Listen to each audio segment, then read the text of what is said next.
In today's video, I'm going to teach you how to fix reconciliation discrepancies in QuickBooks Online. If your reconciled account suddenly no longer matches, don't worry. In most cases, the issue comes from a transaction that was changed, deleted, reconciled by mistake, or unreconciled after the fact. The good news is that QuickBooks gives you tools to track down exactly what happened. Start by opening QuickBooks Online. Once you're in, go to the accounting section from the left-hand menu. From there, click Reconcile. This is where you'll access the account you need to review and begin tracing the discrepancy. Next, select the account that's showing the problem.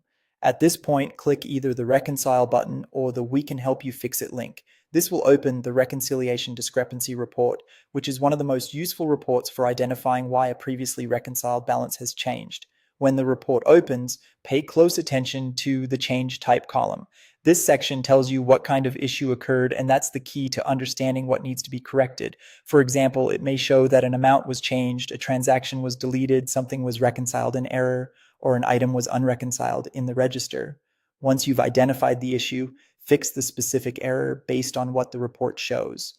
If the amount changed, you'll need to review that transaction and correct it to match the original reconciled value. If a transaction was deleted, locate the missing entry and restore or recreate it as needed. If something was reconciled in error, remove that incorrect reconciliation status.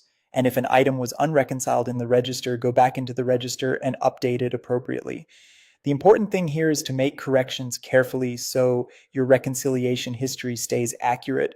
If you need more detail on what changed and when, go to the gear icon and select Audit Log. The audit log helps you investigate account activity in a more detailed way, especially when you're trying to confirm whether a transaction was edited or removed.